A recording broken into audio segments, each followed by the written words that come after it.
Só que hoje eu não quero só me abster no filho. Hoje eu quero falar um pouquinho do pai. Porque nós geralmente citamos tanto a respeito do filho, o que o filho fez, para onde o filho foi, o que aconteceu com o filho. Mas nós esquecemos de uma peça importantíssima, de um protagonista dessa palavra, que é o pai. E eu quero que você fique bem atento. Porque eu estava ali atrás e conforme o Senhor ia gerando ao meu coração, eu fui fazendo algumas anotações. E eu comecei a entender que nesta noite, neste dia chamado hoje, o Pai está aqui. Eu vou repetir para você entender, não foi o acaso que nos trouxe aqui, não foi o convite, não foi porque não tínhamos nada para fazer, foi porque o Pai estava aqui. E só para você entender, a Bíblia fala a respeito de 2 filhos, mas que um dos filhos chega até o pai e pede ao pai a herança que lhe é dele. Ele diz para o pai: pai, me dá a herança porque eu quero a minha parte.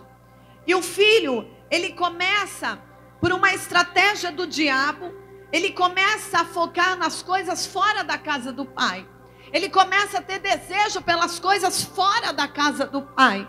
E num determinado tempo ele chega até o pai e pede para o pai a parte que lhe era cabível, a parte que era dele de herança. E o pai, eu imagino com muita dor no coração, ele entrega a herança para o filho, imaginando, pensando o que é que aquele moço iria fazer. E a Bíblia vai nos dizer que aquele moço, ele influenciado pelas coisas de fora, influenciado pela ação do mundo, acreditando que as coisas do mundo eram melhores, que ele teria uma vida melhor, que a liberdade traria para ele algo muito maior. Ele se depara numa situação agora de pegar sua herança e ir para o desfrute. E para o mundo tão sonhado, o mundo tão cobiçado, o mundo tão desejado por ele. E assim ele faz. Ele pega a herança e ele vai viver dissolutamente, como a Bíblia diz. Ou seja, ele vai viver do jeito que ele achava que era certo. Ele vai viver achando que aquilo que ele tinha na mão dele, longe da casa do pai, iria prosperar. Longe da casa do pai iria aumentar. Mas ele mal sabia que estava sendo enganado pelo inimigo. Porque a vida longe do pai não é melhor. A vida longe da casa do pai não prospera ninguém. Só que o filho, ele tem uma outra concepção de vida naquele momento. Ele está influenciado, a estratégia de Satanás dá certo. E ele sai. E a Bíblia diz que ele começa a viver, ele começa a ter as suas noitadas, ele começa a ter os seus desfrutes, ele começa a beber, ele começa a ir para festas, ele começa a ter outras amizades. Eu fico imaginando o filho nos tempos de hoje, vamos trazer para os tempos de hoje, ele compra um carro da hora, ele compra umas vestes de marca, uns tênis de marca, ele começa a se arrumar de um jeito diferente, ele começa a frequentar lugares badalados, tem bastante balada para ele ir, tem bastante festa, tem bastante bebida, tem bastante mulher, e é assim que ele vai viver. E enquanto ele está com dinheiro, tem um monte de pessoas, um monte de pessoinhas junto com ele, porque é gostoso, vai desfrutar, tá cheio de amigo, opa, cara legal, cara da hora, tem dinheiro no bolso, e lá vai ele, achando que está arrasando, mas mal sabia ele que estava sendo arrasado, destruído, acabado. E ele vai viver essa vida. Mas aí, hoje o meu personagem é o pai. Porque eu fico imaginando, pastor Antônio, aquele pai que criou, que cuidou, que direcionou, que colocou a sua família como um projeto de Deus, o seu bem maior, que instruiu, que viveu a vida toda se dedicando para construir algo, para deixar de herança, porque se era uma herança não era qualquer coisa. Eu fico imaginando anos e anos de trabalho duro, anos e anos ali na lavoura, anos e anos cuidando. O pai que preparou a sua vida inteira para deixar um legado, para deixar algo de bom para os seus filhos. E num determinado dia o seu filho se invoca, porque acha que já é dono do próprio nariz, que pode andar com as suas próprias pernas e da maneira que quer. E já não tem mais interesse em ficar na casa do pai. Porque o pai acumulou riquezas. Porque o pai acumulou herança. E eu fico imaginando o pai, quando aquele menino chega até ele e fala: pai, me dá a minha parte. É, filho, vai investir alguma coisa? O que você quer fazer? Eu te ajudo. Não, pai, eu só quero a minha parte da minha herança. Que é mais ou menos assim, né? O que eu vou fazer, você não tem nada a ver com isso. Não é assim? Quando a rebeldia entra, o que eu vou fazer com o dinheiro é meu. Você não tem nada a ver com isso. E o pai olha e fala: filho, eu vou te dar a tua parte. Mas você não quer que eu te ajude? Que eu te direcione? Você não precisa pegar a herança agora não. Está precisando do quê? Não, eu só quero a minha herança, porque agora eu sou dono do meu nariz, porque eu já estou crescido, estou cansado de viver dentro dessa casa, debaixo dessas ordens, dessas limitações, desses direcionamentos, e eu acho que agora tem que ser do meu jeito, porque eu já sou homem, porque eu já sei cuidar de mim, porque eu não preciso mais estar aqui debaixo da tua autoridade. Então me dá o que é meu, que eu vou embora. Filho, o mundo lá fora vai judiar de você. O mundo lá fora não vai cuidar de você como eu cuido. Não vai te amar como eu te amo.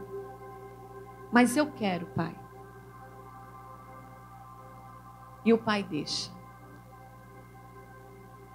Porque o pai que é pai, sabe até onde ele pode ir. E a Bíblia diz que aquele moço saiu. Só que eu fico imaginando aquele pai todos os dias.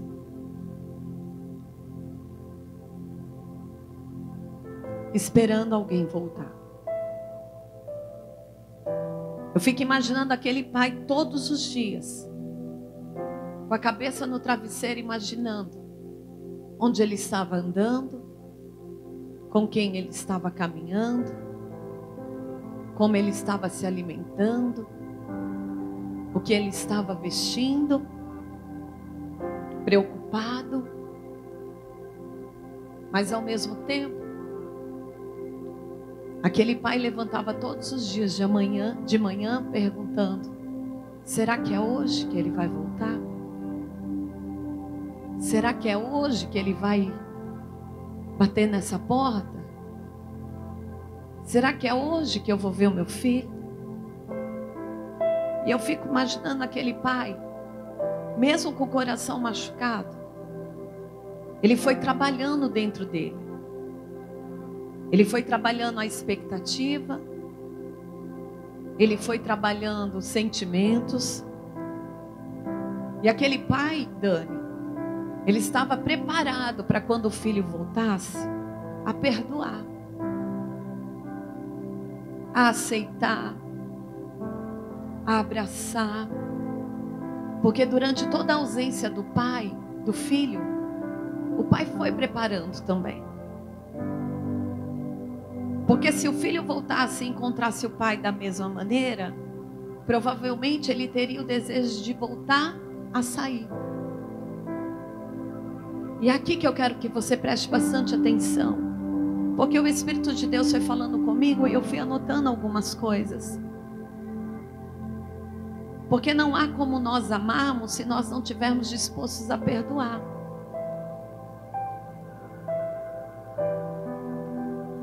Não há como ter uma estrutura familiar equilibrada sem que o perdão esteja presente dentro das nossas casas, da nossa vida.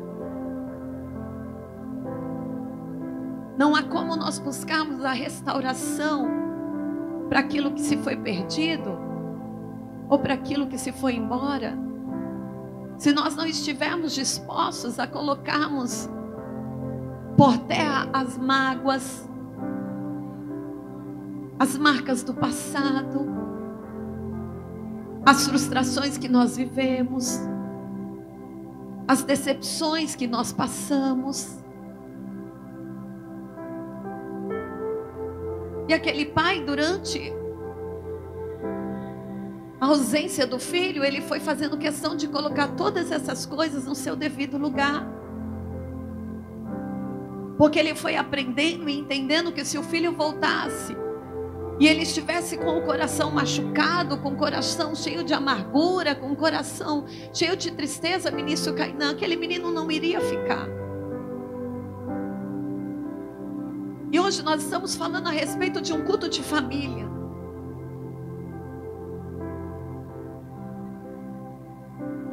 E nós já tivemos um momento tão importante aqui de nos despirmos na presença de Deus, de lançarmos o nosso eu por terra.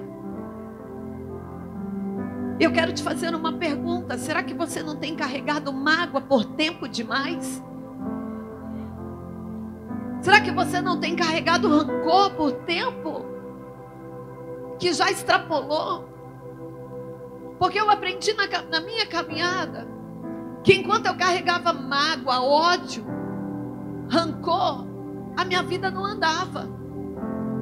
Eu achava que ela estava andando, mas ela não estava andando. Em contrapartida de quem eu tinha mágoa, de quem eu tinha raiva, de quem eu tinha rancor, a vida estava andando. Porque aquilo que é ruim, que eu sinto, não faz mal para a pessoa, faz mal para mim. Porque enquanto eu sou alimentada de rancor, de ira, de ódio, de raiva, são as minhas raízes que não são fortalecidas. A minha estrutura que não é fortificada.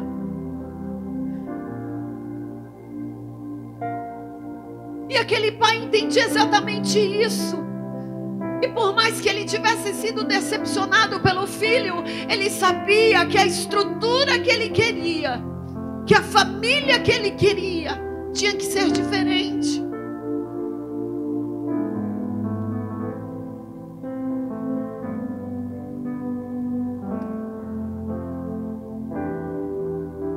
A Bíblia não fala que aquele pai estava doente.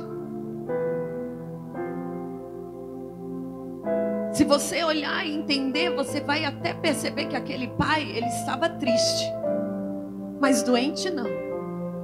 Porque ele estava disposto a perdoar o filho no momento que ele pisasse nas suas terras. E eu aprendo uma lição, que o perdão, se ele não for dado, ele adoece. E ele adoece exatamente quem não dá.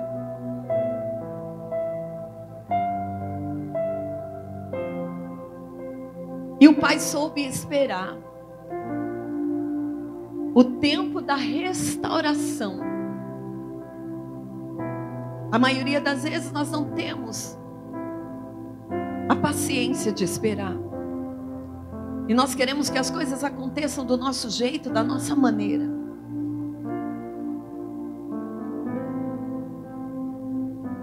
Só que aquele pai entendia que o tempo que ele estava ali plantando o perdão, que ele estava ali plantando o amor, que ele estava ali plantando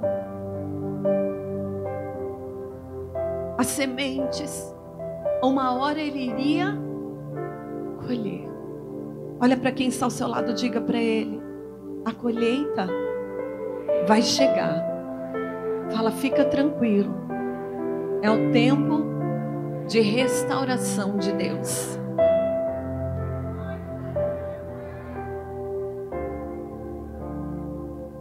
Eu fico imaginando aquele pai todos os dias. Quantas vezes, apóstolo, ele sonhou? Quantas vezes ele foi para aquele campo, para a porta daquela casa, e ficava olhando, dizendo: será que é hoje? Quantas vezes ele projetou: será que é agora? Quantas vezes ele imaginou: é hoje. Hoje ele vai voltar. Hoje ele vai chegar. Mas eu tiro mais uma lição de tudo isso. Porque quantos dias as frustrações não bateram na porta daquele homem? Quantos dias não amanheceram, ele foi para fora esperando o filho chegar e anoiteceu e o filho não chegou. Mas sabe o que eu aprendo? Que as frustrações não fizeram aquele pai desistir. As frustrações não podem fazer com que você venha desistir daquilo que Deus falou que ia fazer. As frustrações não podem fazer você desistir da promessa que Deus colocou na tua vida. As frustrações não podem te fazer desistir do teu chamado. As frustrações não podem te fazer desistir da tua família. As frustrações não podem te fazer desistir do teu sonho, do teu projeto.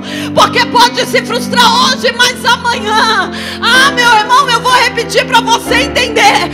Amanhã alguma coisa boa vai acontecer. Pode se frustrar hoje, mas amanhã acontece. Amanhã se realiza. Amanhã Deus cumpre. Amanhã a porta se abre. Amanhã alguém, meu Deus.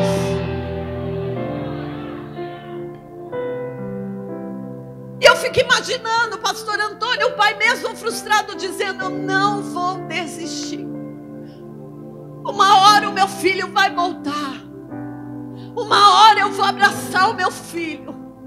Uma hora tudo que eu guardei para ele eu vou poder entregar, porque é assim que o pai ficava. O pai que sabia que o filho longe de casa estava sofrendo. O pai que sentia, mesmo o filho longe, que o filho não estava bem. O pai que entendia que uma hora o retorno aconteceria. Porque pai que é pai sabe que filho longe do lar sofre. Pai que é pai sabe que o filho longe da mesa padece. E aquele pai foi se preparando. Até que chega um dia.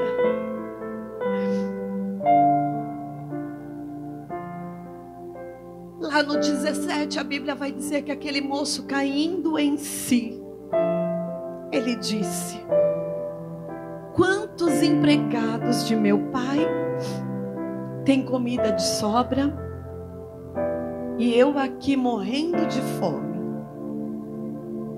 Eu me porei a caminho e voltarei para o meu pai e lhe direi: pai, pequei contra o céu e contra ti. Não sou mais digno de ser chamado teu filho. Trata-me como um dos teus empregados. Quando a Bíblia diz que aquele filho cai em si, e ele começa a se lembrar de como era a sua casa, de como era o seu pai, eu fico imaginando aquele moço dizendo: meu pai cuidava. Meu pai trabalhava, mas eu tinha uma mesa farta. Meu pai era servo de Deus. Meu pai fazia de tudo para me proporcionar o melhor. Eu fico aqui imaginando, enquanto eu estou aqui nessa decadência, comendo comidas de porcos, mas o meu pai, até dos empregados, ele cuida. Até para eles ele proporciona o melhor. E quando ele cai em si, sabe qual é a outra lição que eu tiro? Que os nossos filhos, eles podem até fechar os olhos para os nossos conselhos. Ou melhor, os ouvidos para os nossos conselhos. Mas eles abrem muito bem os olhos para seguir os nossos exemplos. Para ver os nossos exemplos. Talvez hoje você está aqui e tantos conselhos você já deu para os seus filhos, e tantos conselhos seus pais já te deram. Mas você não quis ouvir, não fez questão de ouvir. Mas uma coisa eu tenho certeza: você guarda aí dentro do teu coração um bom exemplo que eles foram ou que são. Como os teus filhos olham para você e sabem que você é um homem de Deus, uma mulher de Deus. Aquele filho numa condição de maltrapilho, de derrotado, de miserável, porque foi justamente isso que Satanás, na sua estratégia, propôs para ele. Quando ele caiu em si, ele se lembrou que o pai era um homem de honra, que o pai era um homem que cuidava. Ele pode não ter ouvido o conselho do pai, mas ali naquele momento ele estava se lembrando daquilo que ele chegou a ver, que o pai tinha bom caráter, que o pai só queria o melhor para ele. E enquanto esse moço está caindo em si, sabe como que eu vejo o pai? O pai mais uma vez se levantando, indo para fora, dizendo: é hoje. Eu tenho certeza que é hoje. E aí, ministro Kainan, essa palavra foi gerada no meu coração na hora que você começou a louvar. Não haverá mais lágrimas,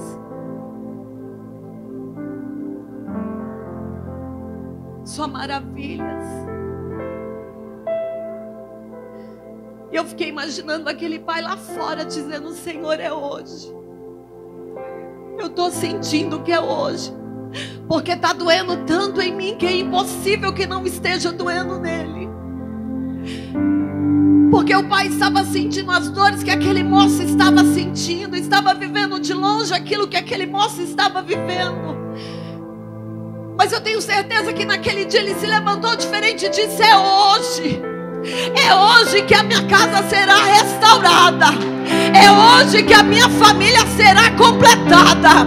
Eu não sei aonde ele está, mas eu estou sentindo que é hoje. Sabe por quê, Deus? Porque eu não desisti. E eu sei que enquanto eu estou aqui, limpando meu coração, trabalhando de dentro para fora, o Senhor está lá onde ele estiver, trabalhando nele, Pai, trazendo ele para casa. Oh! E quando aquele pai está lá fora, a Bíblia diz que de longe ele avista aquele filho chegando. Porque pai que é pai conhece o filho que tem. Aquele moço, eu imagino, estava vindo barbudo, maltrapilho, sujo, rasgado, magro, derrotado, destruído pelos açoites da vida. Mas o pai olhou de longe e disse: é meu filho, é meu filho, é meu filho. Está machucado, mas é meu filho.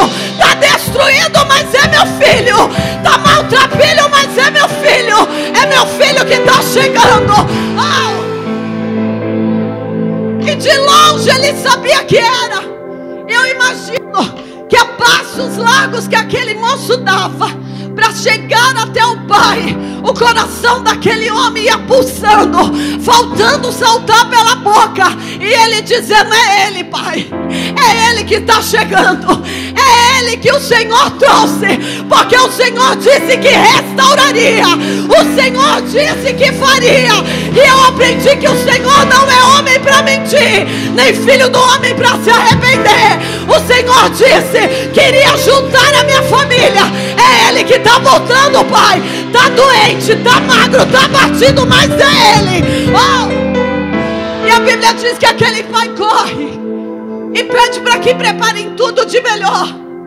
E não é diferente na noite de hoje. Tem um pai que preparou tudo do melhor para você estar aqui. E o pai pede: vai, corre, pega a roupa, pega o anel, pega calçados, porque o meu filho que estava longe, que estava perdido, está chegando. E a Bíblia diz que aquele pai, cheio de amor, cheio de temor, cheio de compaixão e cheio de perdão, porque só o perdão consegue restaurar o que estava quebrado. Só o perdão consegue restituir o que estava sendo desfeito. Só com perdão. Aquele pai espera o filho e coloca sobre ele vestes, túnica, que representava naquela ocasião honra. Aquele pai colocou as vestes dizendo: ó, não é qualquer um não, tem posição privilegiada na minha casa, tem posição privilegiada na minha presença, não é qualquer um não. Eu não sei quantos estão me entendendo, mas tem túnica descendo sobre este tabernáculo. Eu não sei como você chegou aqui, em que condição você entrou por aquelas portas, mas o meu Deus está dizendo aqui, ó, tem túnica descendo nessa noite, tem honra, tem posição privilegiada. Não é escravo não, não anda de qualquer jeito não. Na casa do Pai tem túnica, na casa do Pai tem vestes de honra, na casa do Pai, ei, pode ter entrado maltrapilho, pode ter entrado doente, pode ter entrado abandonado, mas na casa do Pai tem tem posição de honra, tem privilégio, não é qualquer um não. Na casa do Pai você não é visto como escravo, você é visto como filho, como herdeiro.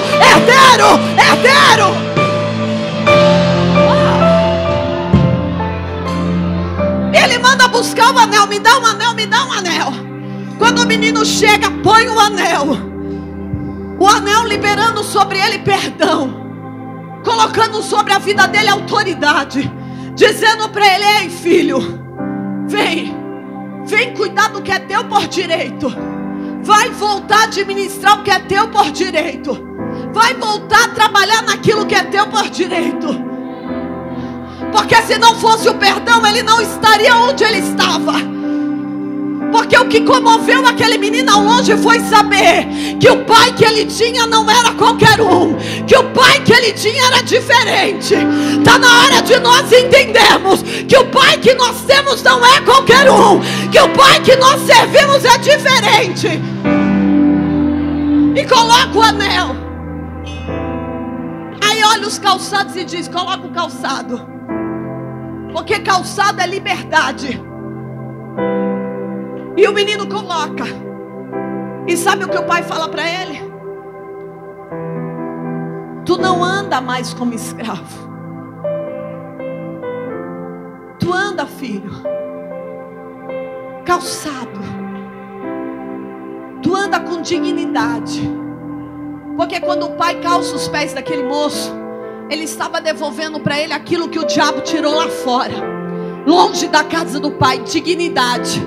Quando aquele menino coloca os pés naquele calçado, o pai está dizendo para ele: toma, filho, tu não foi chamado para andar como escravo descalço, tu é digno, tu tem herança.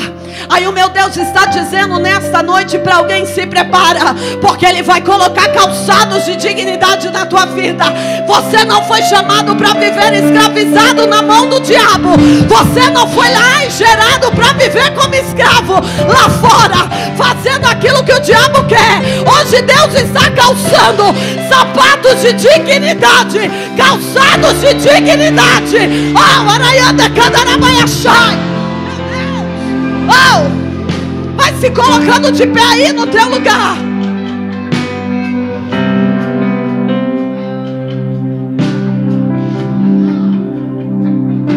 E aí você já entendeu que teve uma festa.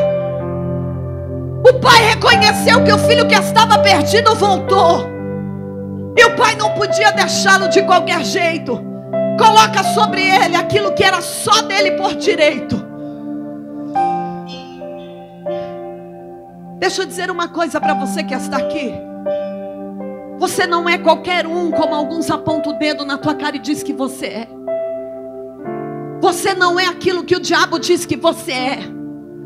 Você tem sacerdócio real. Você tem sangue real. Você faz parte de uma realeza. Você não foi chamado para viver despido, comendo bolotas de porcos. Você foi chamado para sentar na mesa do Pai, comer com o Pai, festejar com o Pai, abraçado pelo Pai. Oh! É mentira do diabo quando ele olha para você e diz que você não presta, que você não serve. Serve na casa do Pai tem valor, para o Pai tem valor. Aponta o dedo para alguém, diz: ei, para o Pai. Fala com autoridade, você tem valor. Fala para o mundo, você não presta. Mas para o Pai, você presta. Para o Pai, você serve. Para o Pai.